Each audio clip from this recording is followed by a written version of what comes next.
Hindi nagsasalita. Ang tagal na namin nirereklamo itong 4 hours eh. Paano kayo? 4 hours, 4 B squared. Ito, okay lang to. Lahat ba kayo nagpa-ultrasound na? Naranasan nyo nang magpa-ultrasound? O relative nyo, o may idea kayo what is ultrasound? So, pag ultrasound ng heart, ang tawag doon, 2D echo. Pag sinabing with Doppler, ang tawag doon sa Doppler, color. Kasi ang naka-invento noon, pangalan ng tao si Doppler, si Christian Doppler. So may color siya. Yung color, it can be measured. If you measure the color ng yung actual na velocity siya, ang tawag doon, spectral. Spectral display, spectrum, siya yun. You can also measure, ito blood flow yun yung, siyempre yung color, it will show you the direction of the blood, kung may dugo doon. Tapos kung gusto mo ng actual measurement, spectral display naman siya. But if you want also the actual movement ng heart mo, ang tawag doon naman, tissue Doppler imaging. So pag tissue, hindi blood, cells, myocardium. So it uses the principle of ultrasound reflection of cardiac structures. So yun lang doon. So may transducer ka, lalagay sa chest wall mo, and then may babalik na echoes doon sa transducer, siya din yung magpa-process, and then may image ka na. So parang nag-ultrasound ka lang ng heart. So what's the advantage? It can obtain instantaneous image. Real time, di ba? Pagpatong mo, tumitibok yung puso. Pag nagpa-ultrasound kayo ng baby nyo, nakikita nyo yung baby nyo doon. Ano pa bang ino-ultrasound? Kung may gallstone ka, di ba? Kung may fatty liver ka. Pero ito mas malupit kasi nakikita nyo talaga tumitibok yung puso nyo eh. Pag may time tayo mamaya, pakita ko kayo ng actual na 2D echo. So, however, kapag parang sa ECG, pag thick yung chest wall, may severe lung disease, the ultrasound waves are poorly transmitted. Class ganito lang yon. Pag mahangin, so COPD, ganyan, mahirap din makapag-penetrate yung echo. So, tawag dito, pero pag may tubig, mas clear siya. Kaya kitang-kita sa echo ang mga may pericardial effusion, tamponade, pleural effusion. Nasisilip din natin. So, accuracy ng pag-interpret is dependent on both operator and interpreter of the study. Yung gumawa at saka yung nagbasa. So, it's the ideal imaging modality for assessing LV size and function. Sulat nyo yan, ideal. Kasi mamaya may mga gold standards, may ganun siya.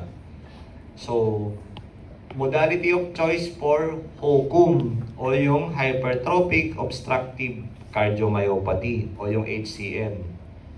So, lagay nyo rin yan.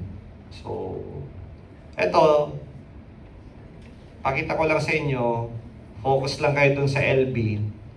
Tignan nyo, during systole and diastole, hindi nagbago yung chamber size niya. Parang pares lang silang malaki. It's because, eto, meron kang dilated cardiomyopathy. So, hindi na nagko-contract yan. So, usually kasi during diastole, or during systole, should I say, yung endocardium mo o yung walls ng puso mo kakapal kasi nag-contract eh. Di ba pag nagko-contract ang muscle, kumakapal siya. And then yung chamber liliit kasi pumiga eh. no? So, ito another views lang ng 2D echo. So, makikita mo dito, meron kang yung LA stands for left atrium, nakabukas yung mitral valve, di ba? So, LV, tapos papunta sa aorta. And yung topmost, kasi the most anterior part of your heart, anatomically, is your right ventricle. Tandaan nyo rin yan sa anatomy, tsaka sa board exam, minsan lumalabas. Kaya nga minsan, pag may trauma, yung RV, yung na ano. So, yung sa may bandang baba naman, that's your left ventricle, yung bilog. And then yung right ventricle, yung nasa side niya. So class, tignan nyo lang dito. Siyempre, yung unang picture, nakabukas yung mitral valve. So obviously, that is diastole. So pag tinignan mo doon sa picture naman sa baba, during diastole, yung LV mo malaki. And during systole, yung katabi niya, mas lumiit yung butas o lumiit yung size. Kasi nag-contract tayo. I hope you appreciate also na yung walls, nag-thicken siya eh. Ito, yan. Pumapal siya. Na-appreciate ko. And then, pag nakita nyo ulit, di ba nauuna ang ECG kesa dun sa cardiac cycle, sa actual contraction ng puso. Anyway. So, katulad ng sinabi ko kanina, basta narinig nyo yung Doppler, si Christian Doppler, we are pertaining to the color. So, if you can see the color, you can measure it. And then, therefore, you can have your blood flow velocity. So, you can measure the blood flow velocity by using pulse wave Doppler or continuous wave. So, ganito lang yan para hindi kayo ma-stress. Kadalasan, pag high velocity, kahit yun lang ang tandaan nyo, continuous wave yan. And, yung blood flow niya kasi is directed along the line of Doppler beam. Medyo toxic yun, pero ibig sabihin, when you direct it sa isang portion doon sa blood mo, kahit saan pa yan, kung ano yung highest velocity, mag-a-appear siya. Parang laser, kumbaga tagus-tagusan. Kung yung laser ko, kunyari, kaya niyang i-penetrate yung wall, tatagusin niya yan. Pero yung pulse wave, pag mineasure ko siya dyan lang sa may speaker, tinutok ko sa may speaker, hindi niya kayang tagusin beyond the wall. So, usually, specific location, pulse wave. Pag direct at saka high velocity, continuous wave. No? These are Doppler applications. Ulitin ko, ang Doppler is just 2D echo na dinagdagan mo ng color. So, by using the color, makikita mo yung flow, ilalagay mo siya, you can measure the color flow. And then yung isang use pa ng Doppler is yung kasasabi ko kanina, you can use it to measure the tissue velocity, like the TDI, tissue Doppler imaging or tissue Doppler echocardiography. It measures the velocity of the myocardial motion. So, ang minimeasure ng 2D echo, hindi lang sizes, hindi lang blood flow, hindi lang mga regurgitant flow, hindi lang mga stenosis, kung hindi, yung mismong wall motion. Siyempre, ang wall naman ng heart, myocardium eh. So, yun yung myocardial motion. So, medyo galing lang, no? So, eto, para makita nyo, example lang, yung una is pulse wave. So, Doc, paano nyo sabi kung ano, ang pulse saka continuous yan? Okay. Even though not just looking at the numbers, kasi ang numbers dito, tawag dito, 0.1 lang tong ano eh. 0.1, 0.2 lang yung nasa right side eh. Pero yung isa, nasa 2 point something or hindi. Ganito lang kasimple yan. Parang yung, nakikita nyo yung ano, di ba pag nagwe-weather report tayo, nakikita nyo yung sa satellite. Kapag makapal, ayan, punong-puno, yung puti. Ibig sabihin ng high velocity yan. Kasi, ano siya eh, busog na busog eh. Eto, light lang yung velocity niya. Ito, yung shade. Diba? Maliban sa siyempre doon, may numbers talaga. Low velocity, high velocity. Pulse wave, specific portion lang, continuous wave. Kaya nga sabi ko, I don't think yung mga taga-Pag-asa tanga eh. Ang dali lang naman maka-identify ng bagyo kung malakas o hindi. Titignan mo lang. Kung makapal, malakas yan. I think it's the system. Hindi na-upgrade yung ano. So bukas mag-contribute kayo ha. Bili kayo ng bagong satellite para alam natin kung may pasok or wala. Siyempre kung walang pasok, yehey. Kami din, yehey. Sana walang pasok ng Webes para walang 4 hours. O, ito na. O. Sulat. Gold standard for bulb morphology and motion, 2D echo. Alabas yan. Kasi yung mga question dyan, 2D echo ba, CT scan ba, MRI ba. So, ayan, no? So, mitral stenosis. Ito yung fish mouth. Ito yung tawag dito, yung diastolic doming motion, di ba? Si Ann Curtis, walang mitral stenosis yun. Laki ng mouth niya eh. Hindi siya fish mouth, di ba? Mitral regurgitation yun. So, yung size mismo, sabi, by planimetry, sana may planimetry. Ay, wala. You can assess the size. Yung planimetry, i-measure lang directly ito kung ito yung mitral stenosis o hockey stick o diba usually pag yung valve kasi magbukas diretso siyang ganyan, pero pag medyo gaganon siya may pilantip may gano'n siya may tethering or may restriction o hockey stick.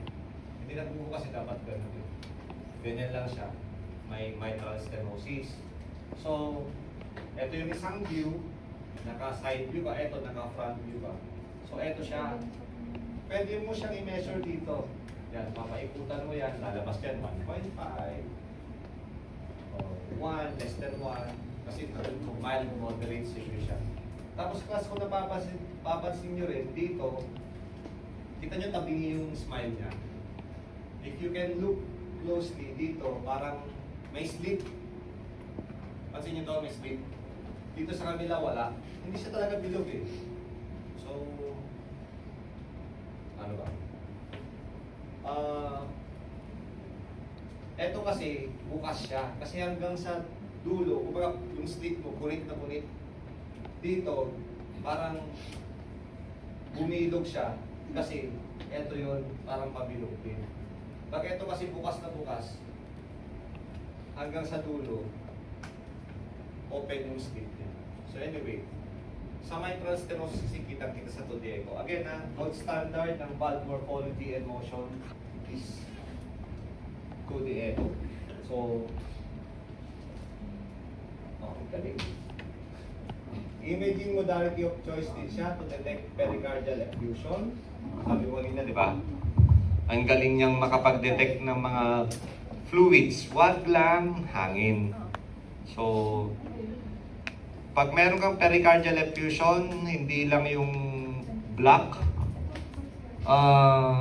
Papagod na ako kakalakad. Nakaano na ako. Ay, 1,200 pala. Sige, lakad pa. So, eto yun.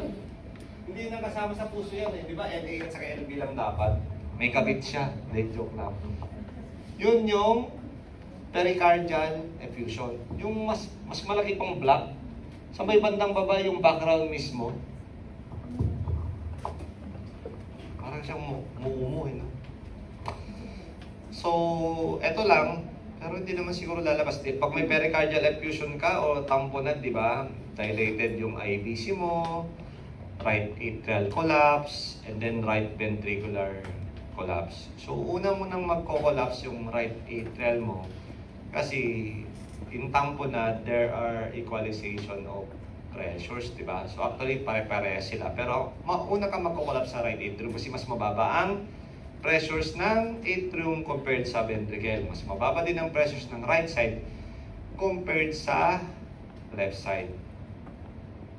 So, eto naman may kung it can detect or it can visualize your proximal ascending aorta, your arch, your distal descending aorta. So, ano makikita niyo sa mga aorta? Makikita niyo dyan si first gentleman, di ba? Meron siyang thoracic aneurysm. So, makikita nyo kung may aneurysm, makikita nyo kung may dissection. So, however, the definitive diagnosis of aortic dissection, definitive usually requires a TEE. Ano ba yung TEE?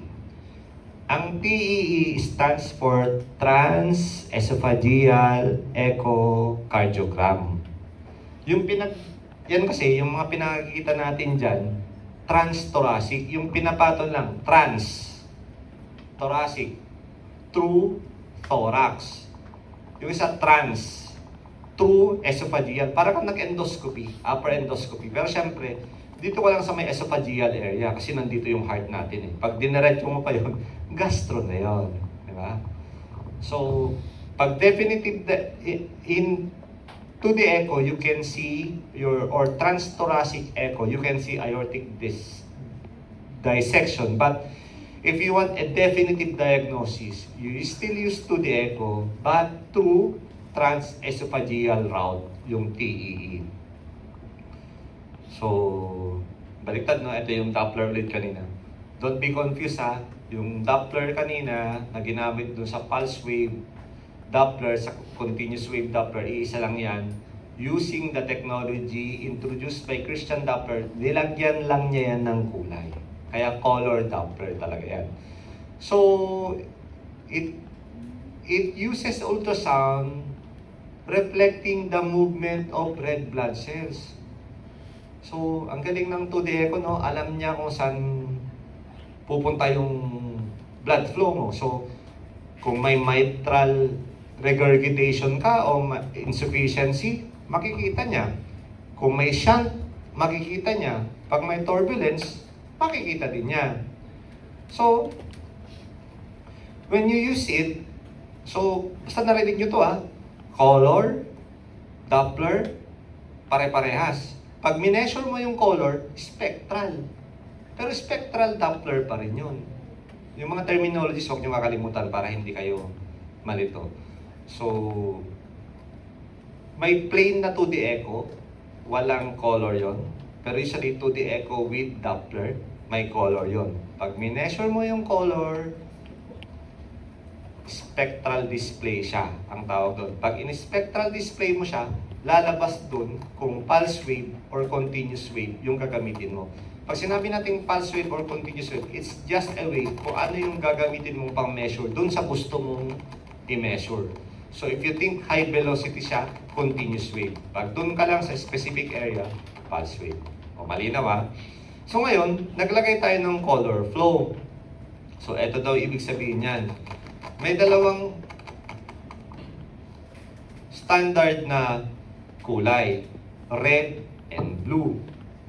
Kapag sa tingin mo, yung blood flow pabalik sa transducer, mababangga ka. So, red towards. Pag yung color naman, palayo dun sa transducer, blue or away. So, i-memorize nyo lang ang isa dyan. So, kayo mag-memorize ng dalawa. Kasi dalawa na nga lang pagpipilian nyo. Siyempre, pag hindi mo alam mo yung isa ang sagot. Huwag yung pahirapan sarili nyo. However, pag turbulent siya, kulay green. Madali lang naman Red, stop or towards, di ba? Blue. Ayan, pwede rin blow o away. Bahala na kayo. green or orange, turbulence. Saan ka makikita ng green or orange? Pag may shunt, pag may stenosis. Regurgitation usually, hindi. Except pag yung regurgitation mo, sobrang dami. Hanap tayo ng example ng, wow, turbulence lang. Ang pangit. So, ayan, inulit lang yung pulse wave, specific location. Tapos yung continuous wave, high velocity, no? So, Bernoulli equation, 4b squared. So, ano yung 4b squared? 4 is constant. Velocity can be derived sa 2D echo, and then square mo siya. No? So, that's the flow. So, tissue Doppler, ito lang yung kakaiba kanina, puro red blood cell pinag-usapan natin, or color blood flow. Ito naman, it measures the velocity of the myocardial motion. So, it allows for quantification of regional myocardial contraction and relaxation. So, class, di ba parang andaya?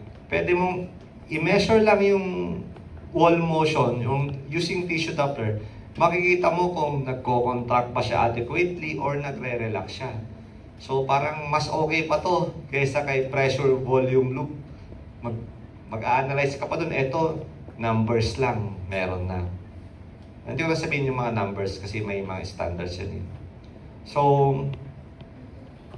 eto, basta may pressure gradient, ibig sabihin may differences in pressure, usually, meron kang stenosis. Di ba kita natin sa pressure volume loop kanina, yung blue, parang ito lang yung height niya, tapos yung yellow ang taas. Yung difference nun, yun yung pressure gradient. So, it can, ito class, ito yung sinasabi ko. O, listen lang ha. Di ba may kulay? Ito.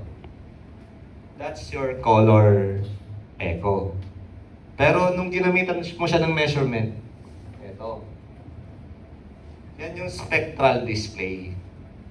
Di ba? And you use continuous wave kasi high velocity yung aortic stenosis.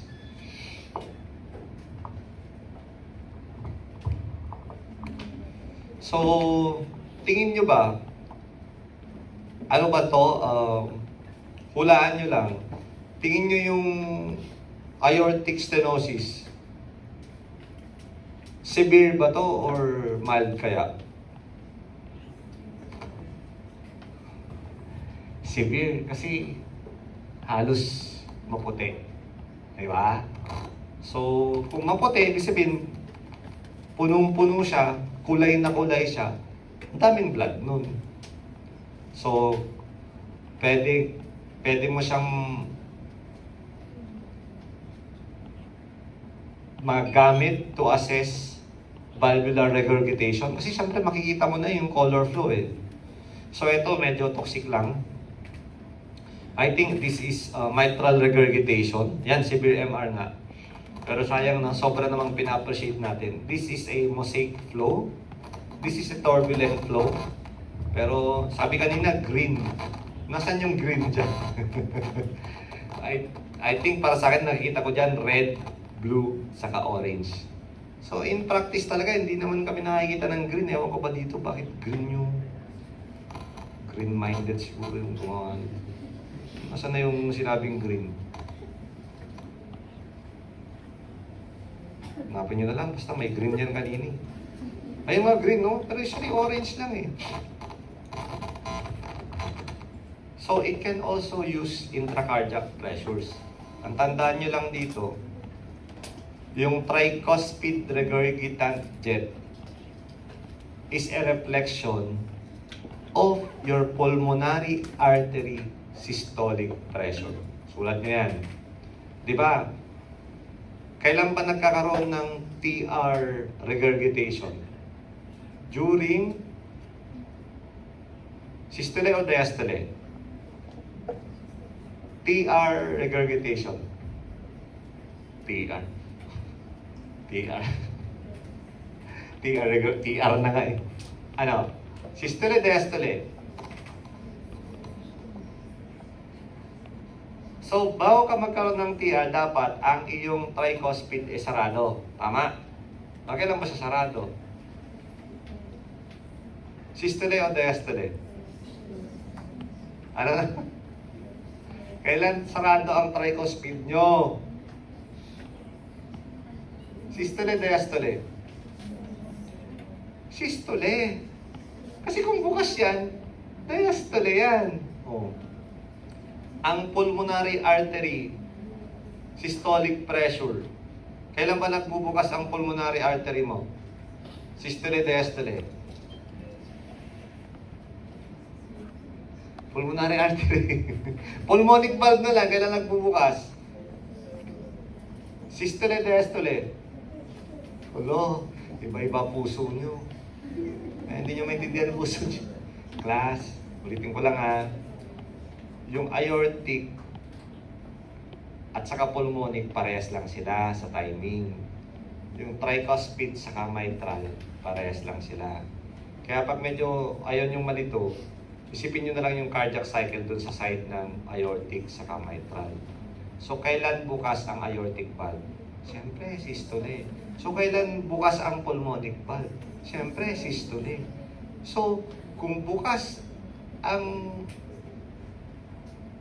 pulmonic valve mo during systole at may na-measure kang TR jet, it reflects na yun yung pressure mo din sa PA pressure.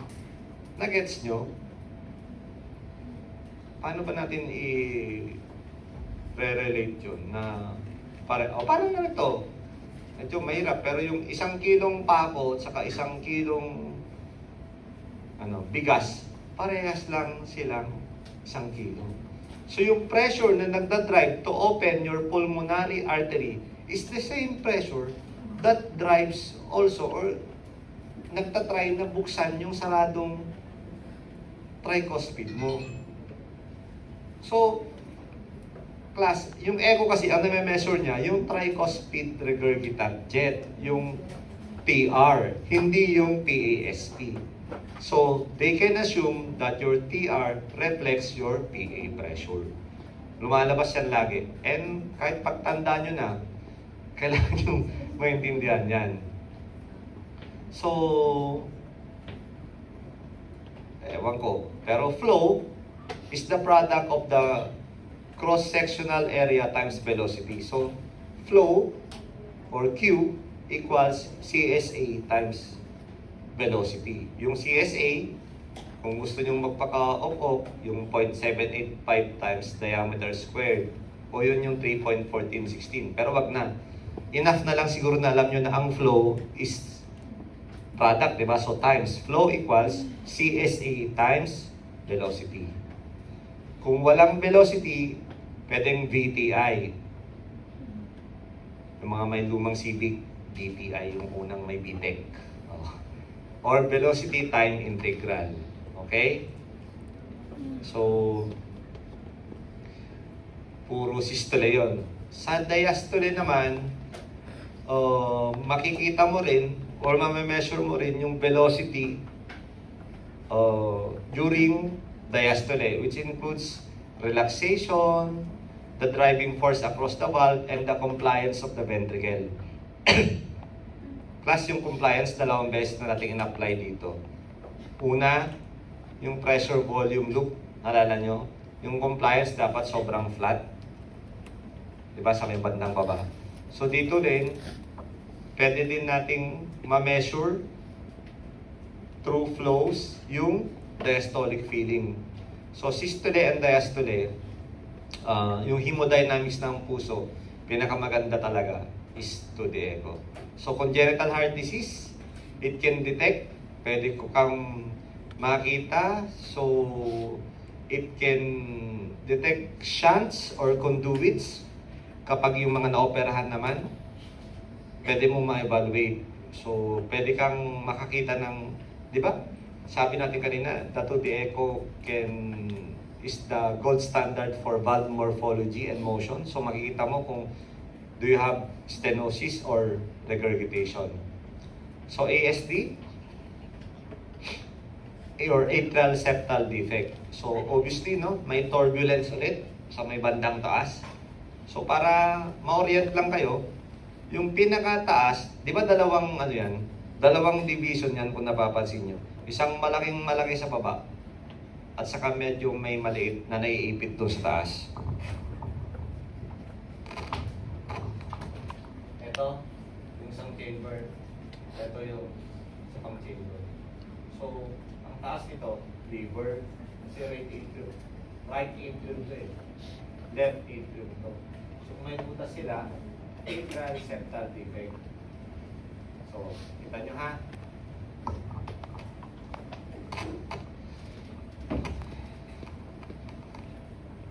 O ito naman, public display of affection. Ano yan? PDA? PPDA pa ba kayo? Patent ductus arteriosus. Saan ba yung connection ng PDA? Ha? Saan yon? Pulmonary artery and yung distal to your left subclavian artery, aorta. So, sa una, di ba, kasi sa circulation ng mother, kailangan natin yon. Pero dapat pag lumabas ka na, magsasara siya. Otherwise, yung blood flow mo, predominantly, ano sa tingin nyo? Right to left or left to right pag PDA? Alam ko continuous to, pero predominantly ano siya. Siyempre, mas malaki ang pressure sa aorta. So, pupunta yung pressure from aorta to your pulmonary artery. Kaya tignan nyo to, ito yung area ng pulmonary artery. Sabog-sabog. Kasi there is a blood coming from the aorta through your patent ductus arteriosus. So, sa stress echo, ayoko na. Pagod na ako. Pakibuksan yung ilaw. Tuloy na lang natin to kasi mga